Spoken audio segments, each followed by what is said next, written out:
Welcome to The Conversation. My name is Brendan Malone, and in this episode I want to talk about a recent tweet from Patton Oswalt where he criticised people for having vaccine hesitancy.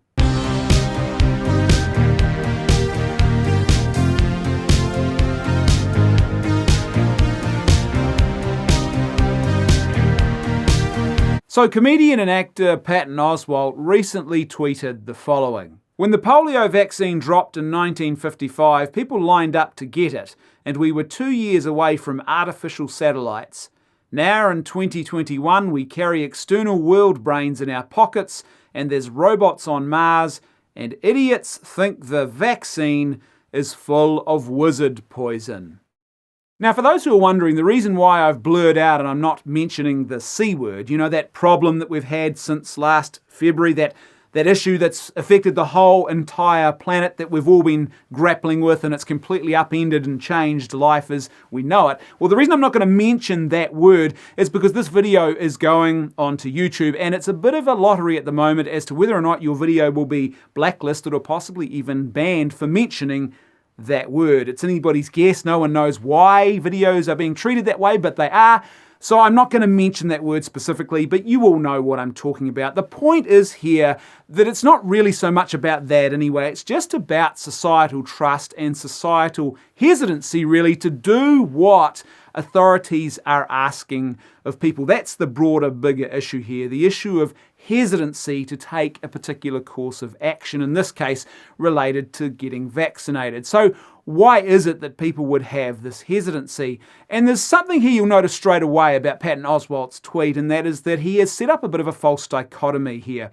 He's created two opposing groups when in actual fact I think he's completely failed to account for a third, and I think probably not inconsiderable number of people who aren't in the wizard magic group, who are conspiratorial about this at all, who just have hesitancy, who have questions and concerns that cause them to perhaps pull back. They're not anti-vax, they're just waiting and watching before they line up and get themselves vaccinated this time around. And I think it's understandable why that group would exist. I think it's completely unfair to assume that there's only two groups here. But let's leave that aside for a second, and I want to make a bit of a defence, and I want to perhaps not really so much defend that way of thinking, but mount an explanation that I think Patton Oswalt has completely failed to consider here in this little hot take for why there would be this widespread societal mistrust and why this actually exists in our modern era. So first of all, we've been through this crisis over the last 12 months plus now, and we know that this is a novel thing, and as a result, the advice from the top keeps changing. 1 minute it's do this, the next minute it's no, don't do that, do the exact opposite of what we were telling you to do just a couple of months ago. That's the reality of the situation that we have found ourselves in. And so it's understandable that in that sort of environment, people are sort of like, well, do I follow that advice this time around, or will even that advice to go and get myself twerked in the arm, will that change? I don't know. So it's understandable that that sort of thing affects people's decision making in regards to this issue. Secondly, there's the fact that everyone has seen this widely reported, and they know that a lot of drug manufacturers have pushed this product quickly onto the market. They know that the normal regulations have been waived because governments are really desperate to try and find a solution to this problem here, and so the normal processes have been sped up, and they also probably would have heard the news that for a lot of the manufacturers of this new drug, this new vaccine, the normal liabilities have been waived by governments. Now, most thinking people are probably going to ask themselves, well, if these things don't matter, so liability on the part of the drug company and the normal process of protocols that something has to go through before it gets put onto the market, if they don't matter this time, why do we normally expect them of vaccine and drug manufacturers? And most people are probably thinking to themselves, well, I think they do matter, and I have hesitancy because I'm not sure if the same protocols are being followed as strictly, and whether or not I should be concerned about this fact that this thing has quickly come onto the marketplace and the normal liabilities are being waived. I think it's understandable. There's probably people out there who remember and who know that there are drug companies who do have some pretty big mistakes and some very fatal and harmful mistakes on their record, where products that they have put out into the marketplace have not simply failed to deliver, but have actually done harm to people. I think people probably remember those kind of incidents. And so all of this surely has got to be considered when you would ask the question, well, why is it that people might have hesitancy this time around? But I think there's also something else here that Patton Oswalt has completely failed to take into account. And it's even bigger than that, and it's more widespread, and it's not just about vaccines, it's about societal trust.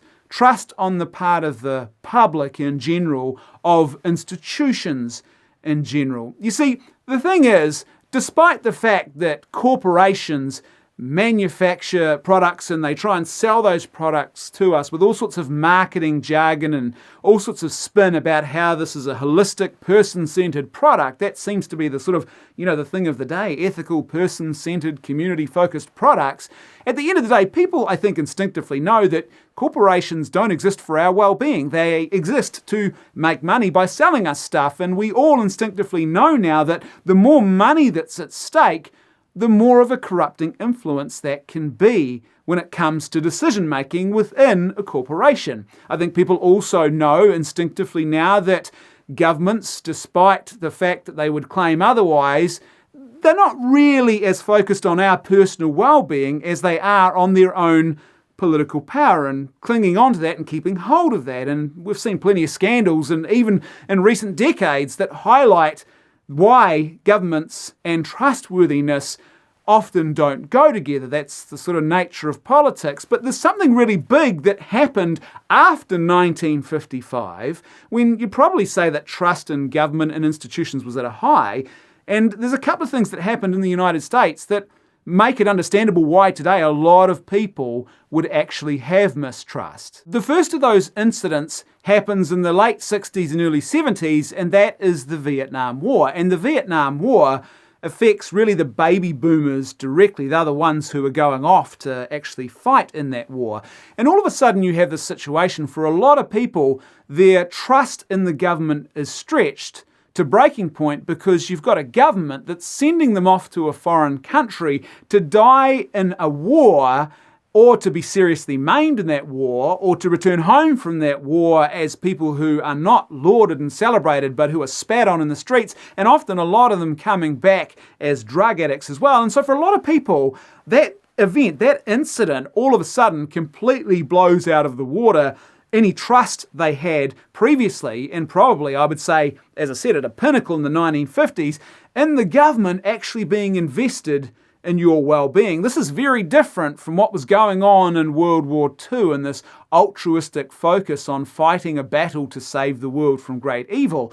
All of a sudden, this is a very, very different equation now, and it shatters a lot of trust. Now, around that same time, something else happens, and that is the whole Watergate incident. And here you have the presidency of the United States embroiled in this criminal scandal, the scandal involving a criminal act that goes all the way to the top. This is a trust-shattering event, probably like no other for a lot of people. They have come off the back of the era of Camelot, the Kennedys, and there was this sort of mythological mystique built up. The Kennedys were probably the closest thing that the United States has ever had to royalty, to a political royal family. And there was a lot of mythologizing of the Kennedys. And I think, I've said this to a lot of people over the years, I think that if JFK, if that assassination attempt had have been thwarted and he hadn't have been killed, I think that if he'd lived, then the political legacy would not have been as colourful and as lauded and celebrated. I think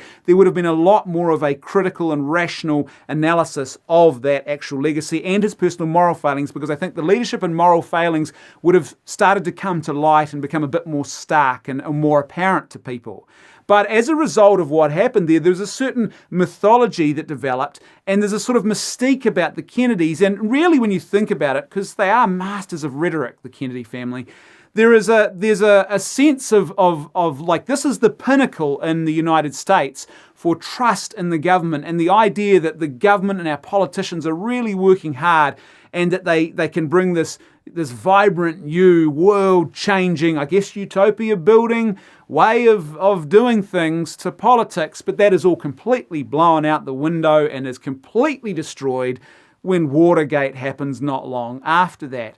And so it's understandable that we are now in a situation almost 70 years after the polio vaccine where generally, and there's a sort of a widespread distrust that exists in our society of institutions, of corporations, of our politicians and what they're saying and whether they really do have our best interests at heart. And I think Patton Oswalt's hot take has completely failed to take account of that. It's completely failed to consider why people would actually have distrust and mistrust today as a result of how things have changed in society.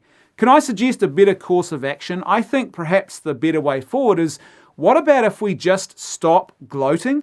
Whether you are someone who is choosing to wait and not get the vaccine, or whether you are someone who is choosing to line up and get it as quick as you can, how about we just stop looking down our nose at other people who have chosen differently? How about we just make our choice and stop condescendingly looking down our nose and passing judgment on other people who are making a different choice? And if we're someone who's chosen not to get the vaccine, we don't look condescendingly down our nose at those who are getting the vaccine. And if we're getting the vaccine, we don't do the condescending looking down our nose to people who are choosing not to get it. And perhaps we should also stop gloating about whatever position we hold. So if we're getting the vaccine, we're not gloating, hey, look at me, I'm one of the super cool dudes who's got the vaccine, unlike those other unenlightened dweebs out there. And if we're not getting the vaccine, let's stop gloating about that. Well, I'm not getting the vaccine because I'm not like those unenlightened sheep